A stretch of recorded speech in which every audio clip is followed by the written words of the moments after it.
राजा, यीशु मेरा आनंद, यीशु मेरा जीवन, यीशु मेरा सब कुछ,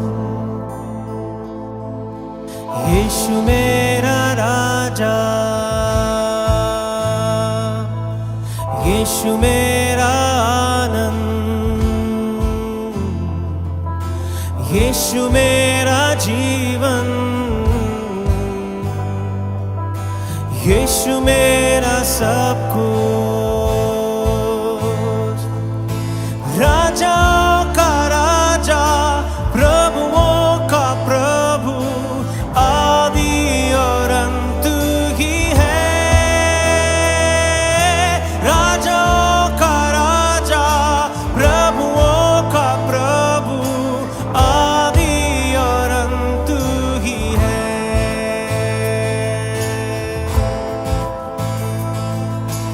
यीशु मेरा राजा,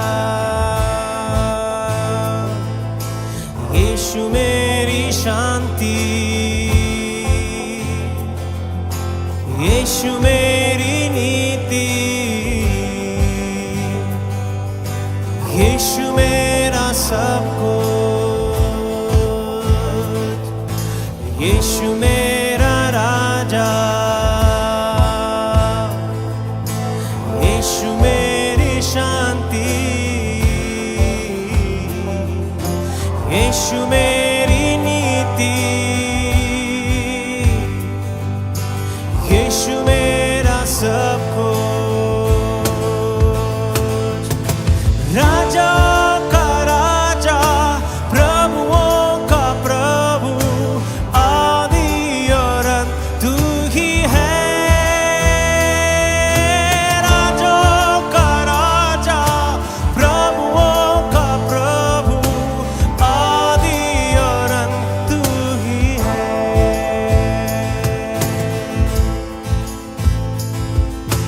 वो आने से पहले हर घुटना टेके, सारे कबूल करे, यीशु है परमेश्वर। वो आने से पहले हर घुटना टेके और सारे कबूल करे कि यीशु है परमेश्वर। यीशु फिर आएगा, हमको ले जाएगा, अनंत जीवन देगा। यीशु फिर आएगा, हमको ले जाएगा, अनंत जीवन देगा। यीशु फिर आएगा, हमको ले जाएगा, अनंत जीवन देगा।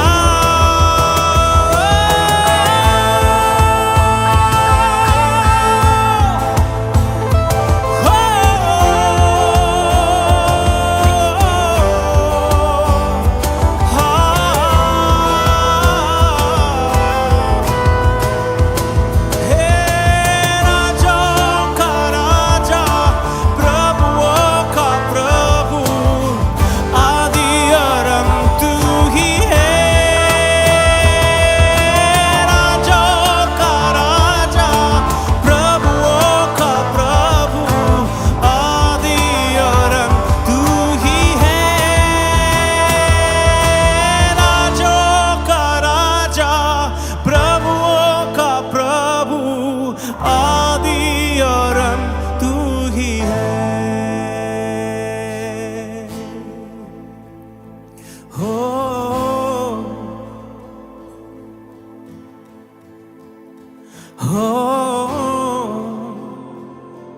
राजाओं का राजा, हो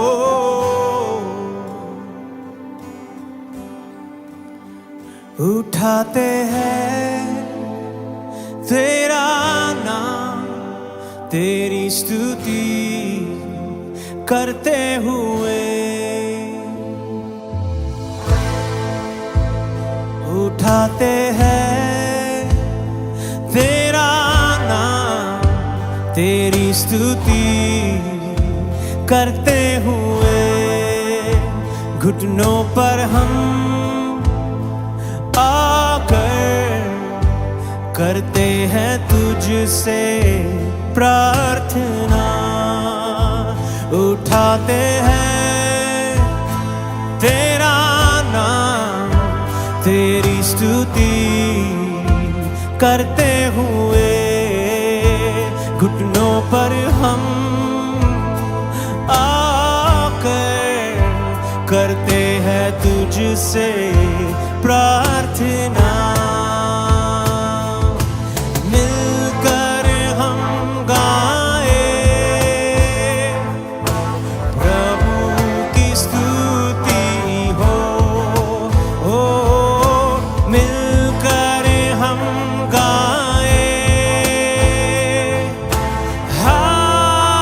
हालेलुया।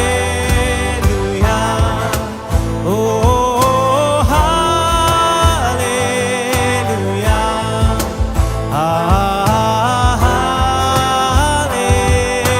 Hallelujah, hallelujah.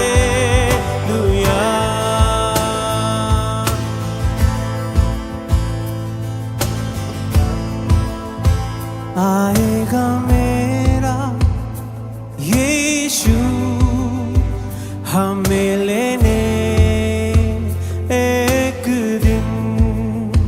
जाएंगे हम उसके संग, जहाँ पर होगा अनंत जीवन। आएगा मेरा यीशु हमें लेने एक दिन। जाएंगे हम उसके संग, जहाँ पर होगा अनंत जीवन। मिलकर हम गाए प्रभु की स्तुति हो। मिलकर हम गाए हालेलुया। ओ हालेलुया, हालेलुया। ओ हालेलुया,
ગુડ ઇવનિંગ.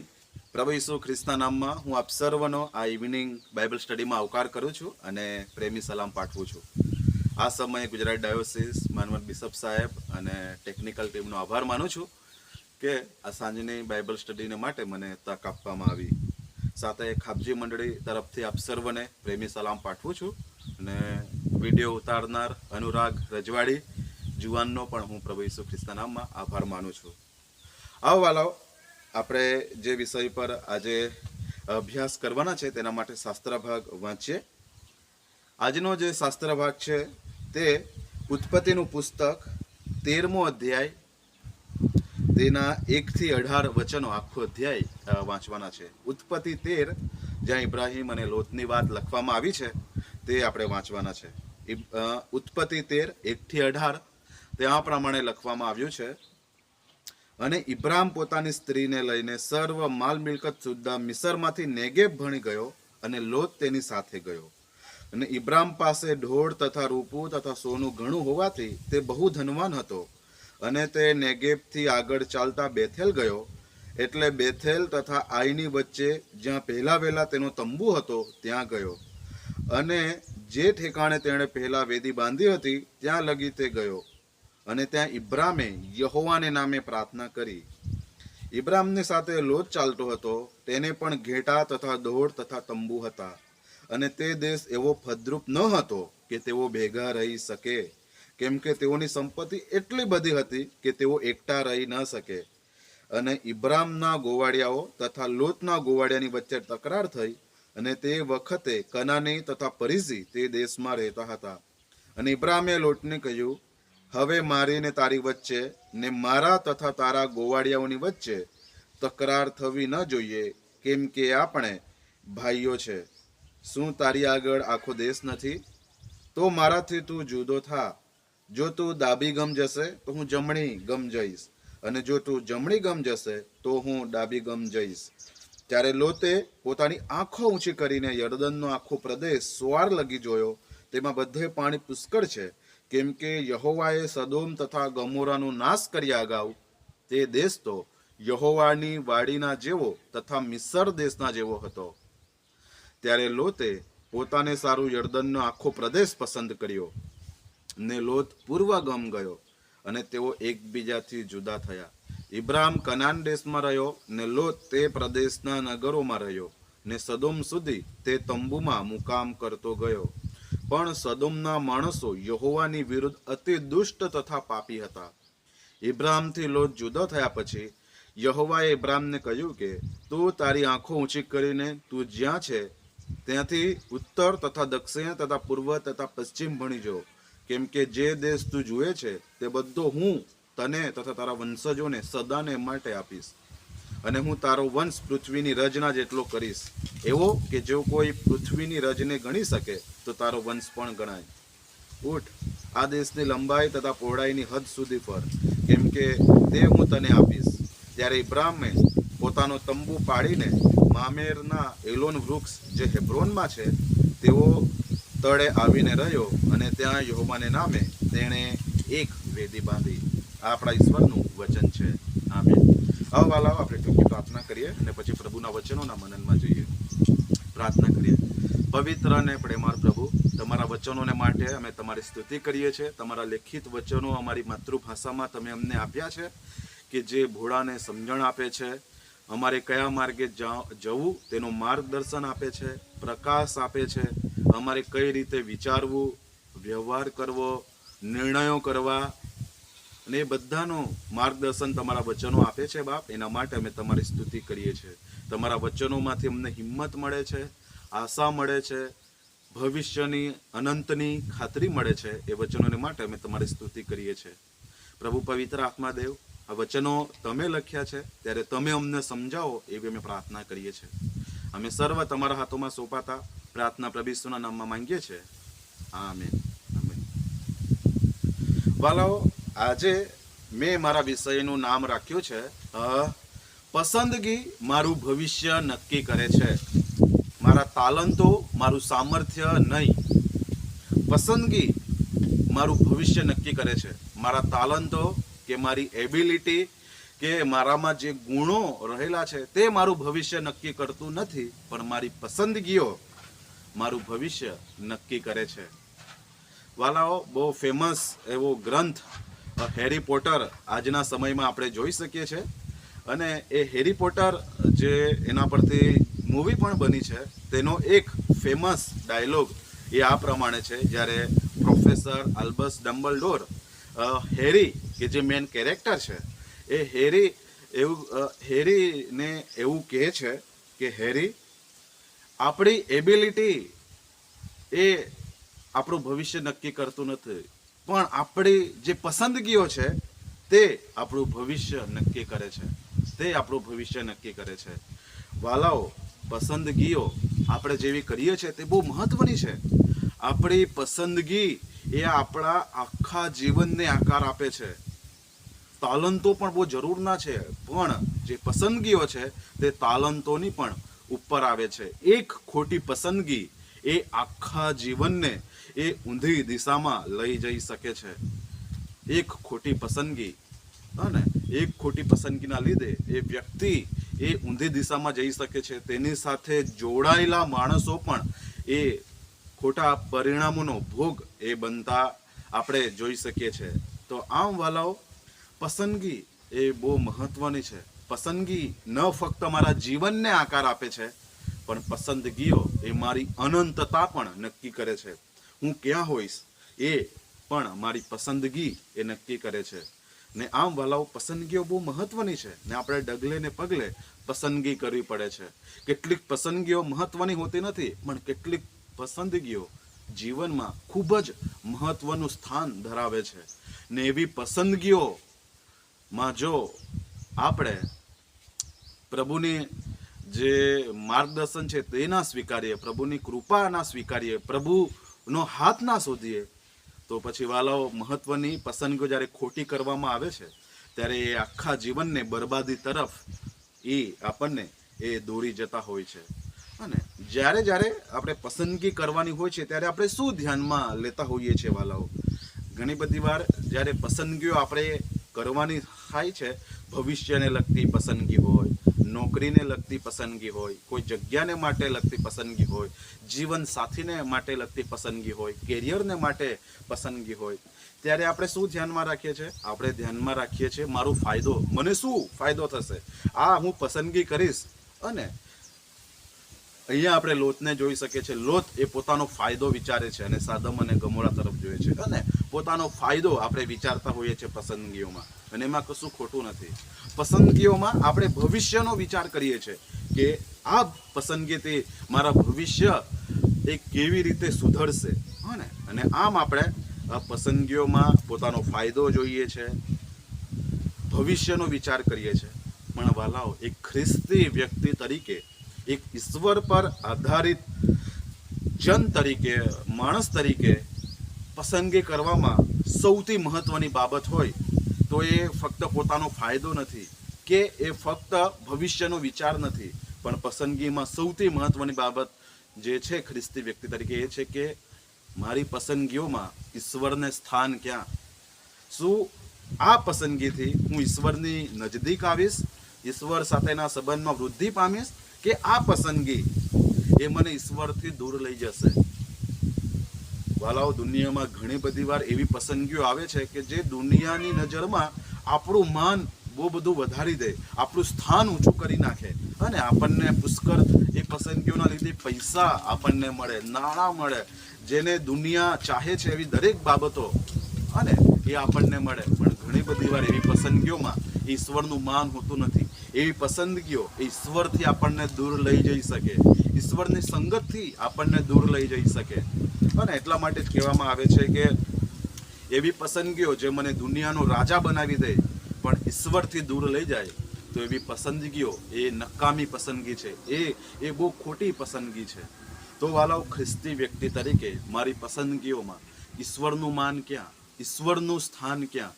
મારી પસંદગીઓમાં શું હું ધ્યાન રાખું છું કે આ પસંદગી મને ઈશ્વર સાથેના સંબંધમાં ક્યાં લઈ જશે?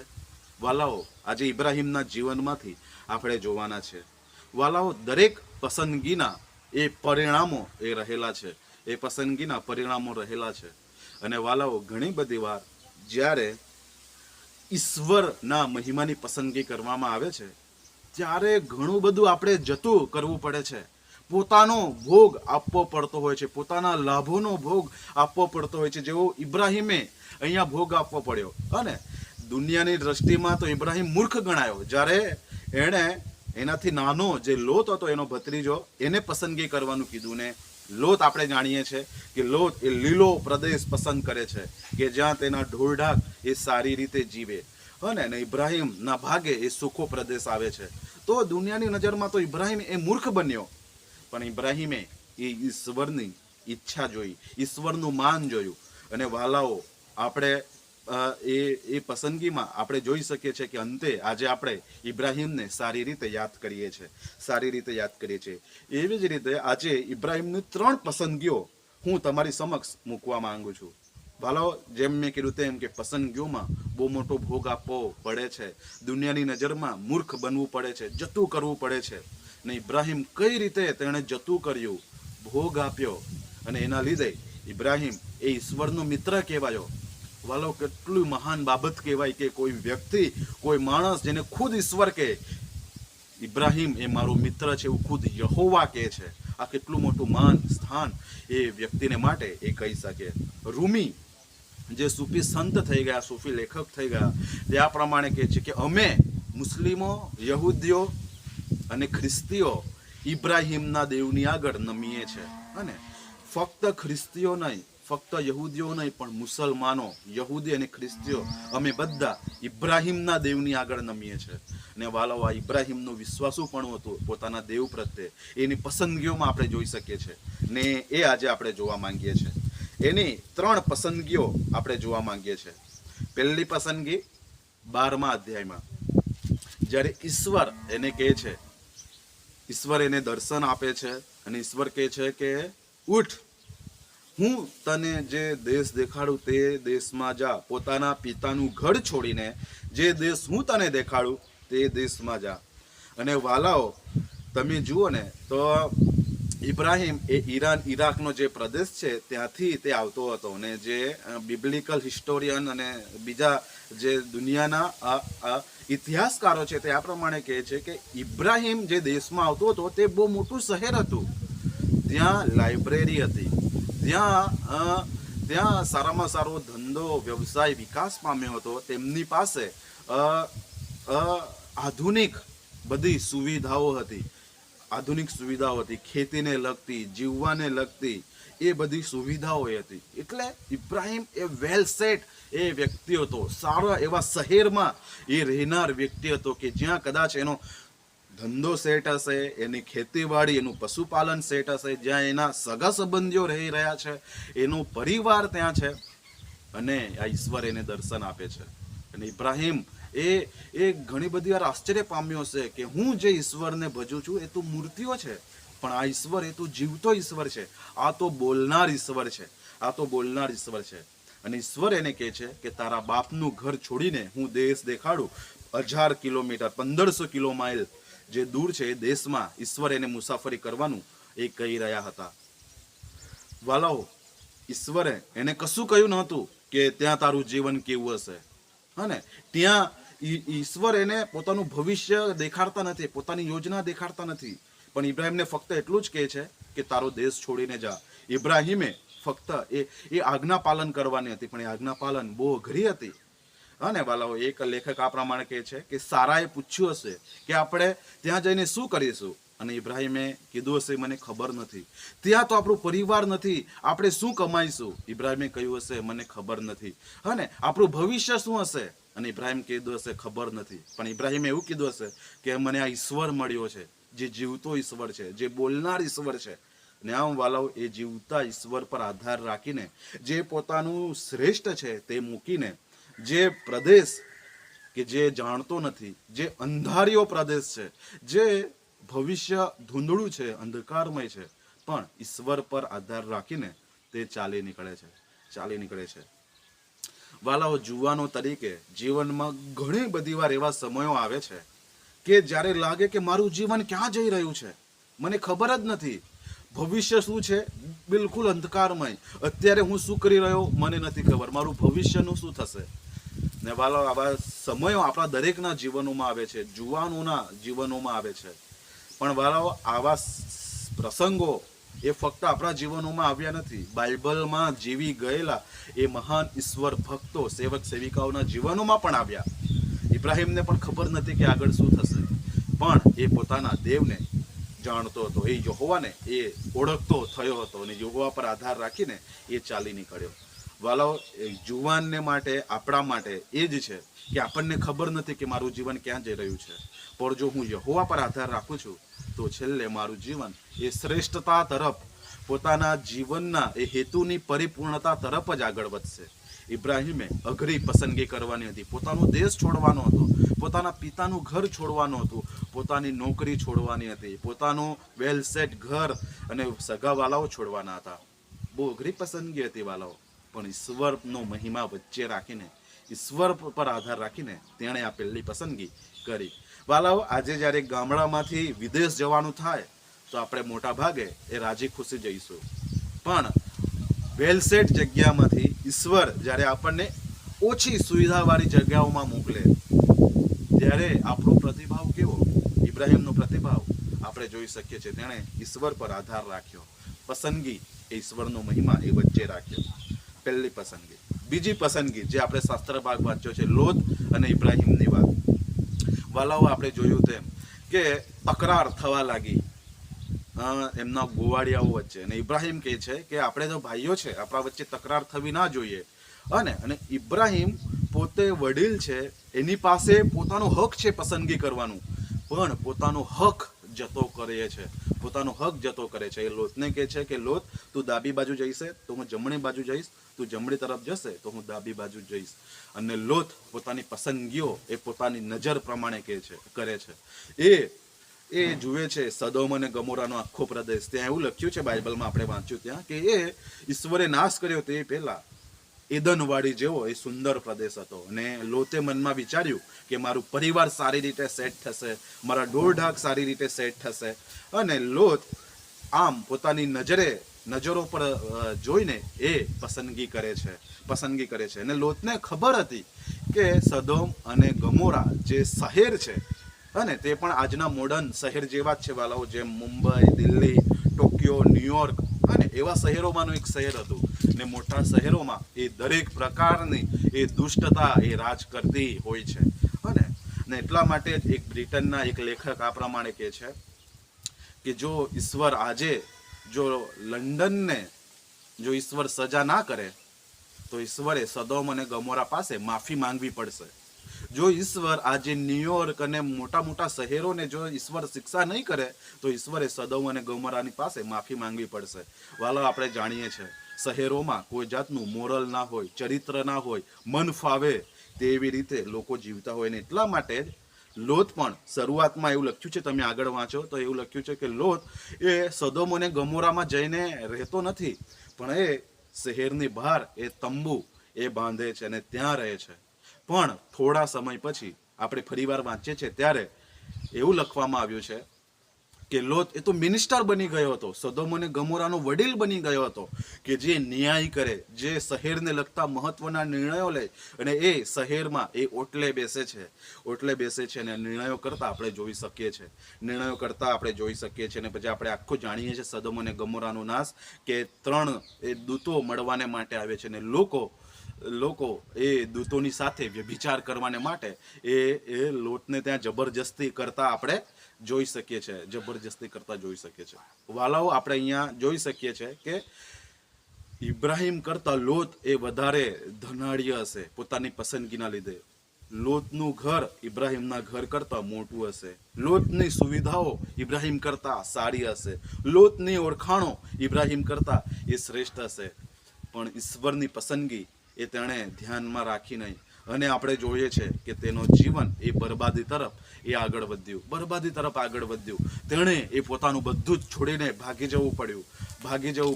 અને પોતાની પત્ની એ ખારનો થાંભલો એ બનતી એ લોત એ આપણે જોઈ શકીએ છીએ. પણ વાલાઓ, ઇબ્રાહીમ માટે 24માં અધ્યાયમાં એવું લખ્યું છે કે ઇબ્રાહીમ ઘણી મોટી ઉંમરે ખૂબ જ સંતોષ સહિત મરણ પામ્યો. વાલાઓ, કેટલું ગજબનું કહેવાય કે ઇબ્રાહીમે જતો કર્યો, પોતાનો હક જતો કર્યો, પોતાનું એ વડીલપણું એણે જતું કર્યું. અને વાલાઓ, જતું કરવું એ સહેલું હોતું નથી, ભોગ આપવો એ સહેલો હોતો નથી, પણ ઈશ્વર પર આધાર રાખીને ઇબ્રાહિમે ભોગ આપ્યો. એની વિરુદ્ધ લોતે એવી પસંદગી કરી કે જે એને આંખોમાં એને સારી દેખાય, એનું ભવિષ્ય ઉજ્જવળ દેખાય એવી પસંદગીઓ કરી, પણ ઈશ્વરને તેણે બાકાત રાખ્યો. ઈશ્વરને તેણે બાકાત રાખ્યો. વાલાઓ, આપણા માટે પણ બહુ મહત્વનું છે. ઘણી બધી વાર જ્યારે એવા લાભો, દુનિયાવી લાભો આપણને મળે, ત્યારે આપણે પણ ઈશ્વરને વેચી મારતા હોઈ શકે છે.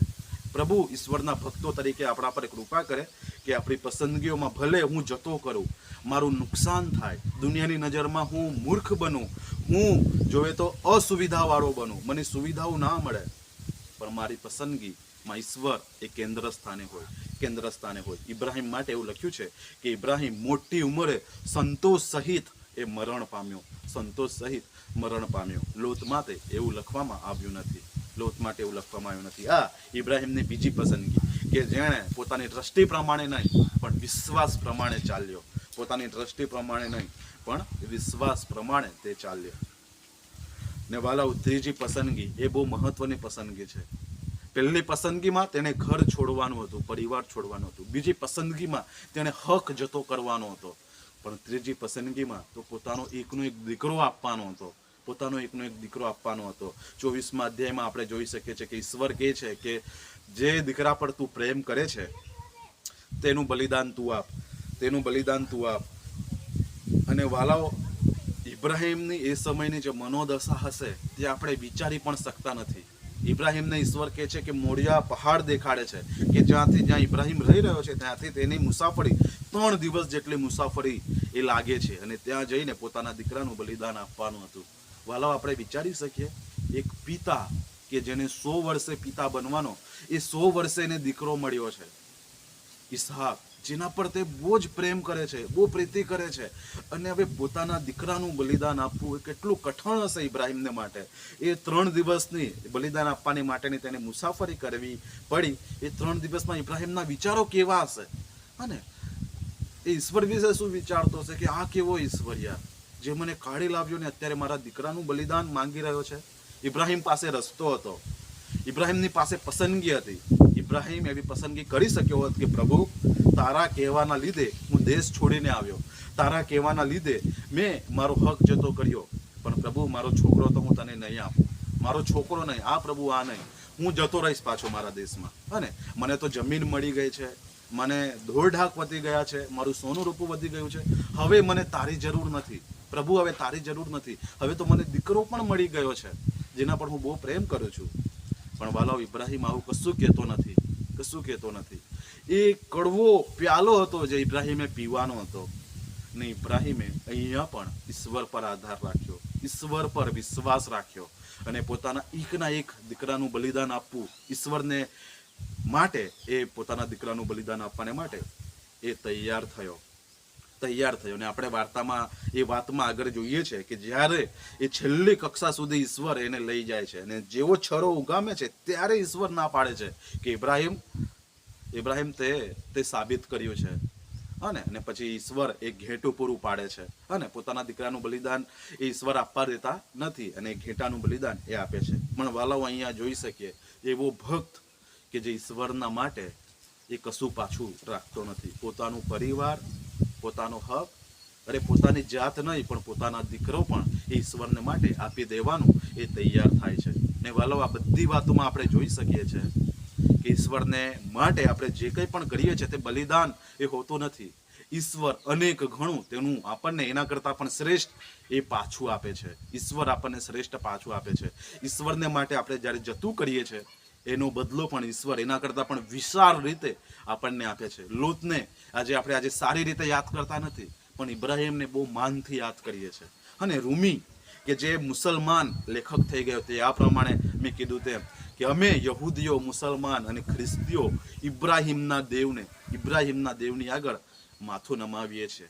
વાલાઓ, ઇબ્રાહિમની પસંદગીઓ એ ઈશ્વર કેન્દ્રિત હતી, એ ઈશ્વરને માન આપનારી હતી, ઈશ્વરને સ્થાન આપનારી હતી. અને ઇબ્રાહિમ ઈશ્વરનો એ મિત્ર કહેવાયો. વાલાઓ, આપણી પસંદગીઓ કેવી છે?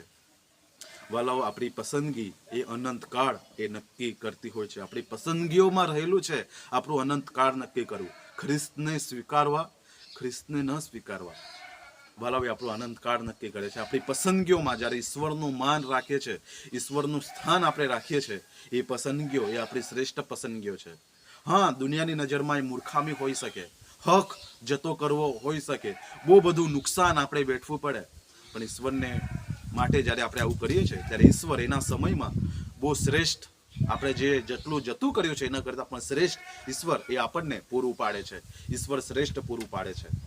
તો વાલાઓ, પ્રભુ આપણા પર કૃપા કરે, પ્રભુ આપણા પર મદદ કરે કે આપણી દરેક નાની પસંદગીઓમાં આપણે વિચારીએ કે મારા પ્રભુનું માન આ મારી પસંદગીમાં કઈ રીતે સચવાશે, હું મારી પસંદગીથી ઈશ્વરની સાથેના સંબંધમાં કઈ રીતે વૃદ્ધિ પામીશ. અને વાલાઓ, આપણે યાદ રાખીએ કે મારા તાલંતો, મારી ડિગ્રીઓ, મારી ઓળખાણો નક્કી કરતું નથી કે મારું ભવિષ્ય શું હશે. એ કરતાં પણ વિશેષ મારી પસંદગીઓ નક્કી કરે છે કે મારું ભવિષ્ય શું હશે. આપણી પસંદગીઓમાં ઈશ્વર એ કેન્દ્ર સ્થાને હોય. આમેન. આ વાલાઓ, આપણે નમ્ય અને પ્રાર્થના કરીએ. પવિત્ર અને પ્રેમાળ પ્રભુ, તમારા વચનોને માટે અમે તમારી સ્તુતિ કરીએ છીએ બાપ. પિતા, એ વચનો કે જે અમને માર્ગ આપે છે, અમને કઈ રીતે જીવવું, કઈ રીતે નિર્ણયો કરવા, કઈ રીતે વિચાર કરવો, કઈ રીતે અમારી વિચારધારાઓ વિકસાવવી, એ બધાનું માર્ગદર્શન આપે છે. પિતા, અમારા દરેક વિચારધારાઓમાં, અમારા નિર્ણયોમાં યહોવા ત્રિએક દેવ એ કેન્દ્ર સ્થાને હોય, તમારો મહિમા કેન્દ્ર સ્થાને હોય. પિતા, એ નુકસાન વેઠવું પડે, હક જતો કરવો પડે, પિતા પોતાનું જતું કરવું પડે. પિતા, એ બધા જ જોખમો લેવા તમારા માટે તમે અમને મદદ કરજો. ને પિતા, ઇબ્રાહિમ અને દરેક સંતોના જીવનમાં અમે શીખી શકીએ છીએ કે ઈશ્વરને માટે જેટલું જતું કરીએ છીએ એના કરતાં વિશેષ પિતા તમે પૂરું પાડનાર ઈશ્વર છો, તમે વિશ્વાસુ દેવ છો. ત્યારે તમારા વિશ્વાસુપણા પર, તમારા પર આધાર રાખવા આમ દરેકને મદદ કરજો. પિતા, અમારી પસંદગીઓને તમે આશીર્વાદિત કરજો. અમારી એક ખોટી પસંદગી એ પિતા અમારા જીવનને, અમારા પરિવારને, અમારી સાથે સંકળાયેલા વ્યક્તિઓને એ પિતા માઠા પરિણામો એ ભોગવી શકીએ છીએ. ત્યારે પિતા, અમારી પસંદગીઓમાં તમે કેન્દ્ર સ્થાને હો એવી કૃપા તમે કરજો. તમારા હાથમાં અમે સોંપાતા, માન, મહિમા, ગૌરવ આપતા, તમને આપતા પ્રાર્થના પ્રભુ ઈસુના નામમાં માંગીએ છીએ. આમેન.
सर्वोच्च तू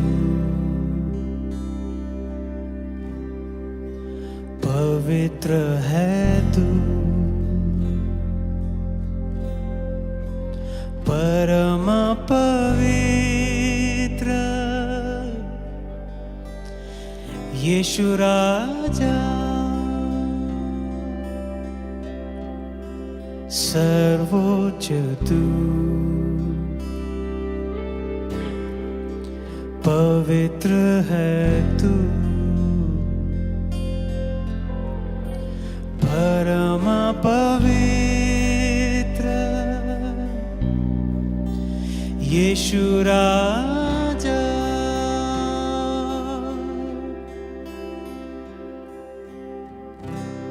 तू सर्वोच्च है, तू पवित्र है,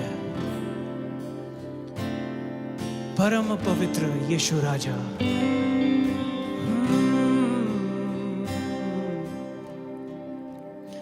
सर्वोच्च तू पवित्र है तू, परम पवित्र यीशु राजा,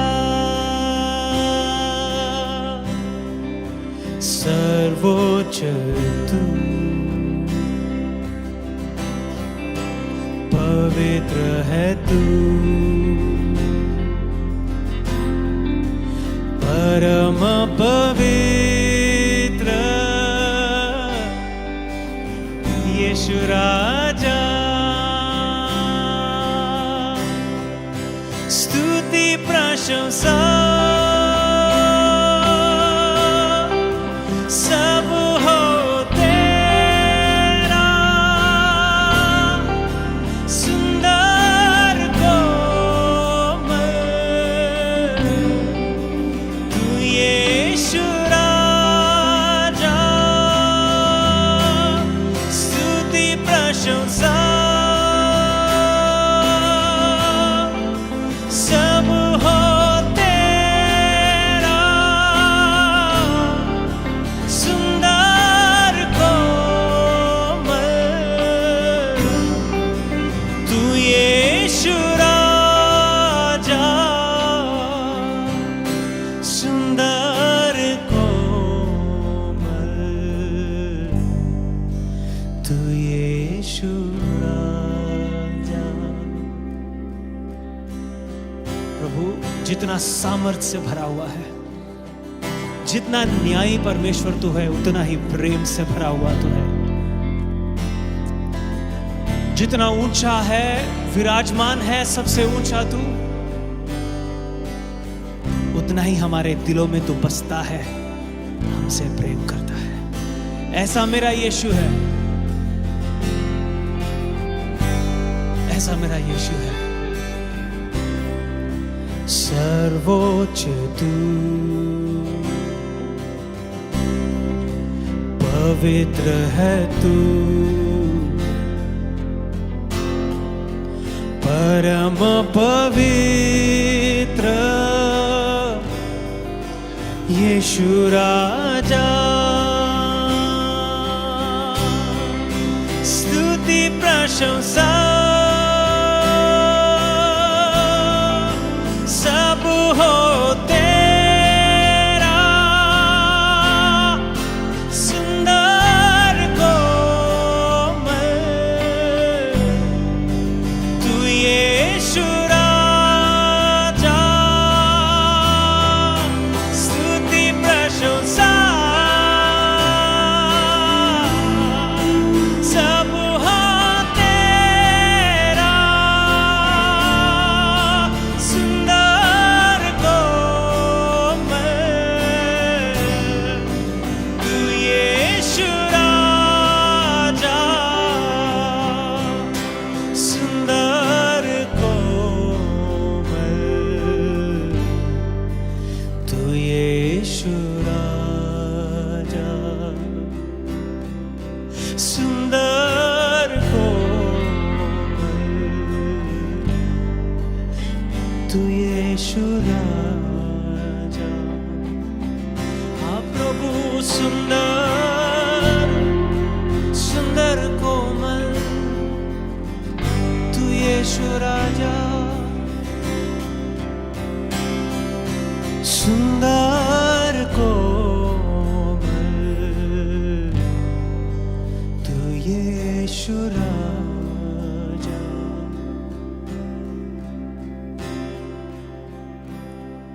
तू राजा है, तू प्रभु है, महिमा से भरा हुआ है।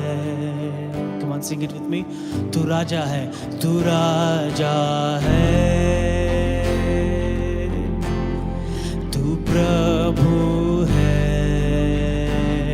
महिमा से भरा हुआ, महिमा से भरा हुआ है। Once again, तू राजा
हमेशा हमेशा हमेशा ओ हमेशा हमेशा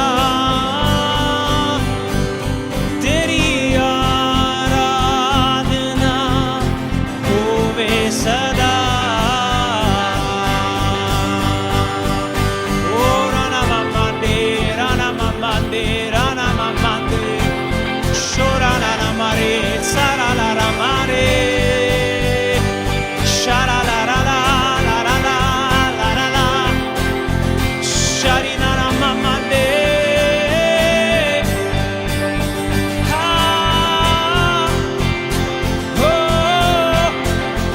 तेरी आराधना होवे सदा तू राजा है तू प्रभु है महिमा से भरा हुआ है हाँ